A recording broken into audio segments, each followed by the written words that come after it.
buen día. Estamos aquí el día de hoy con la finalidad de cumplir con nuestra cátedra de fundamentos de la neurociencia. Entonces, cumpliendo con lo que es nuestro laboratorio número 1, que debemos desarrollar el día de hoy, todo lo correspondiente al cerebro y sus partes.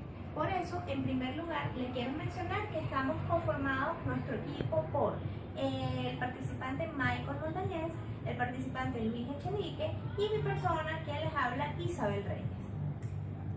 Para conocer un poco más lo que va a ser el contenido de nuestro laboratorio del día de hoy, donde vamos a desarrollar el cerebro, vamos a saber qué es el cerebro, cuáles son sus características generales, cuáles son las partes que lo conforman y la importancia que tiene este órgano para el cuerpo humano.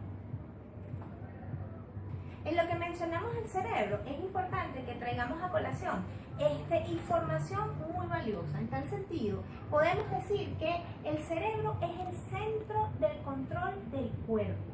Y bajo cada uno de sus pliegues, ¿verdad? Porque lo podemos ver y observar que se encuentra ubicado en la bóveda craneal. Y bajo cada uno de los pliegues que los conforman se encuentran más de 100.000 millones de neuronas, que son las que se encargan de organizar, guiar y darle esa motricidad, esos movimientos al cuerpo. Es como que nuestro órgano control. Es importante destacar, ¿verdad?, que el cerebro puede decir que es uno de los órganos más importantes de todo el cuerpo. Y por ser uno de los más importantes, es uno de los órganos que es el más protegido, ¿verdad? Porque también, como es muy frágil, pasa a ser el órgano que necesitamos proteger más, ¿ok? Y en ese momento es donde podemos mencionar que se encuentra dentro de la bóveda craneal, y el cráneo lo recubre, y entre otras cosas. Es importante destacar que su función es ejercer un control centralizado sobre los demás órganos del cuerpo. El cerebro sobre el resto del organismo por la generación de protectores de actividad muscular o por la producción y secreción de sustancias químicas llamadas neuronas. Es importante destacar, cuando lo podemos observar, que un cerebro en una edad promedio adulta puede estar pesando entre 1.4 o 1.5 kilogramos. Cuando nacemos, cuando somos bebés, un cerebro apenas puede llegar a pesar entre 350 y 400 gramos. Esto para que ustedes lo tengan como una información general. Dentro de lo que van a ser sus características principales, ¿qué podemos mencionar? El cerebro es el mayor órgano del sistema nervioso central, porque el sistema nervioso central, recuérdense también que podemos mencionar la médula espinal, y entre otros. Pero el cerebro como tal forma parte del centro de control de todo el cuerpo y también es responsable de la complejidad, el origen y el funcionamiento del pensamiento, la memoria, el comportamiento y el lenguaje. Entonces ahora, cuando vayamos a destacar, ¿verdad?, nosotros vamos a mencionarlo, eso mis compañeros van a darle mayor detalle de lo que es la información del cerebro, cómo está compuesto, cómo van a ser sus partes, los lóbulos que lo conforman, la cisura de Rolando, la cisura de Silvio, etcétera, etcétera. Pero para poder llegar ahí, solo quiero mencionarles, para ir cerrando esta breve introducción sobre el cerebro, sobre las meninges. Como se los mencionaba anteriormente, ¿verdad? Si nosotros lo tenemos que proteger, es importante destacar que primero va a estar cubierto por la piel. Luego viene lo que se llama la bóveda craneal, ¿verdad?, que es la que la recubre. Luego tenemos las meninges, que son las tres membranas que se encargan de proteger el sistema nervioso. En este caso, el cerebro como tal y la médula espinal. Tenemos la primera membrana, la membrana más externa, conocida como la dura madre. Luego tenemos la membrana media, que son conocidas como las aracnoides, ¿verdad? Y es un tejido conectivo elástico en forma de red. Y por último, la más cercana a lo que es la corteza cerebral, que se llama la pia mano. Cuando las mencionamos a ellas, también es importante mencionar lo que es el líquido cefalorraquídeo, que es donde se va a encontrar, ¿verdad?, el cerebro sumergido, y es el que sirve de conductor por todo lo que es el sistema nervioso central. Entonces, bueno, con esto le doy el pase a mi compañero Michael Montañez para que continúe desarrollando un poco más en detalle lo que es las partes del cerebro. Muchísimas gracias. Muy buen día, mi nombre es Montañez Michael y en esta oportunidad, para darle cumplimiento a los requerimientos de la Cátedra Laboratorio de la Neurociencia, vamos a hablar del cerebro. como muy bien lo había planteado mi compañera Isabel, que mencionó el cerebro, cómo está estructurado y el tema de las meninges, yo lo voy a continuar con lo que es la materia gris y blanca. ¿Okay? Es importante mencionar que la llamada materia gris está ubicada en la corteza cerebral, ¿okay? En la corteza celular, perdón, y en la médula espinal. Está constituida por grupos celulares neuronales, es decir, en ella se van a encontrar las neuronas. Y la materia blanca está compuesta principalmente por los axones y las prolongaciones nerviosas, recubiertas de mielina que se extienden a lo largo del cuerpo celulares neuronales. Fíjense, si hacemos un corte en el cerebro, podemos ver dónde está la sustancia gris y dónde está la sustancia blanca. ¿Okay? En la corteza cerebral, la materia gris tiene de 2 a 6 milímetros de grosor y debajo está la sustancia blanca. ¿Okay? Fíjense, los hemisferios cerebrales,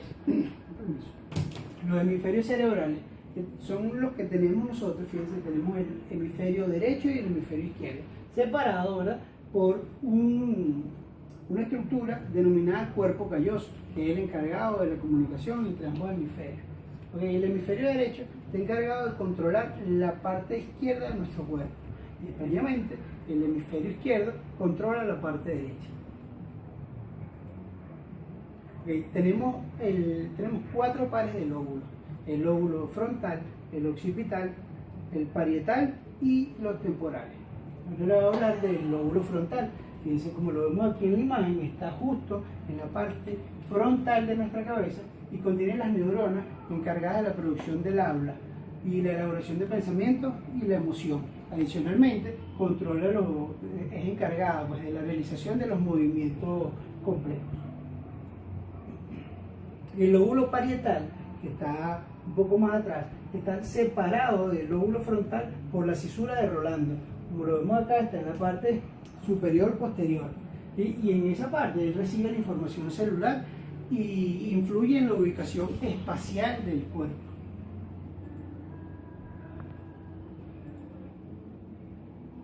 Ok, los lóbulos temporales están a los costados y en ellos se produce el reconocimiento de sonidos y tonos y volumen. ¿Okay? Cumple un papel importante en el almacenamiento de memoria, eso es importante mencionar. ¿Okay? Y en el lóbulo occipital, como podemos ver, está justo en la parte de atrás, muy cerca del cerebelo, ¿okay? Y él es encargado de detectar las imágenes, o sea, las imágenes visuales, es decir, que tiene una conexión con nuestra vista y lo que percibimos, ahí es procesado. Otras partes del cerebro muy importante es el cuerpo calloso, es un haz de fibras nerviosas que conectan ambos hemisferios. Es decir, cuando yo hablé de los hemisferios, el derecho y el hemisferio izquierdo, no significa que estén separados. Hay algo que los une y ese algo es el cuerpo calloso. Okay, algo muy importante es que en las mujeres el cuerpo calloso es más grueso que en los masculinos. Por eso es que dicen que las mujeres pueden hacer varias actividades al mismo tiempo, mientras que nosotros los masculinos solo hacemos una y con eso colapsamos. Un poco más abajo del cerebro, sin formar parte de él, pero trabajando en conjunto, tenemos el tálamo y el hipotálamo. El tálamo retransmite las señales nerviosas de la corteza cerebral, mientras que el hipotálamo controla el sistema endocrino, es decir, es el encargado de controlar la producción de hormonas de nuestro cuerpo. Okay. En esta imagen podemos ver el cerebro dividido, ¿okay?, como segmentado. Fíjense, tenemos el lóbulo frontal, la cisura de Rolando, que separa del frontal al parietal.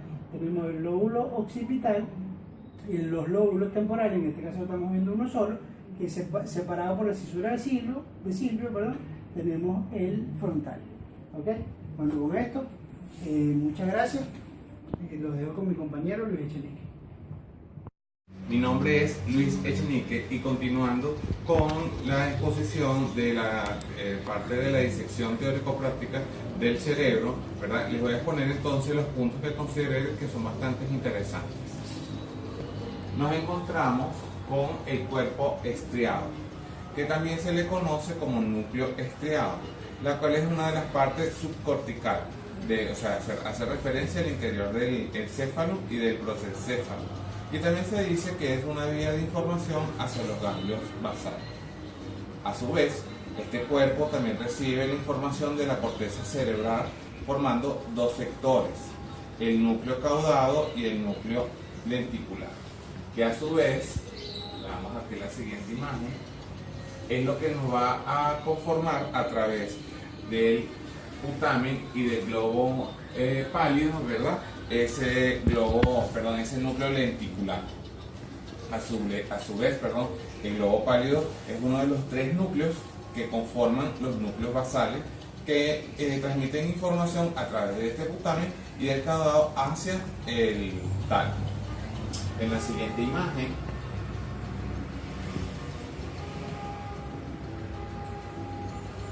nos encontramos entonces con la corteza cingulada, ¿verdad? Esta está entonces que hace como una especie de cinturón, ¿verdad? En la parte más hacia el interior del cerebro y que tiene que ver con el sistema límbico. En la siguiente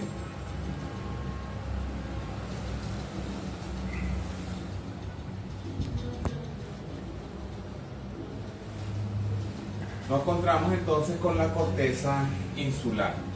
Esta se encuentra muy cerca de la cisura de Silvio, y lo que nos quiere entonces, la característica principal es que nos separa de los lóbulos del frontal, del temporal y del parietal, puesto que es esta parte que tenemos acá. Muchísimas gracias por su atención.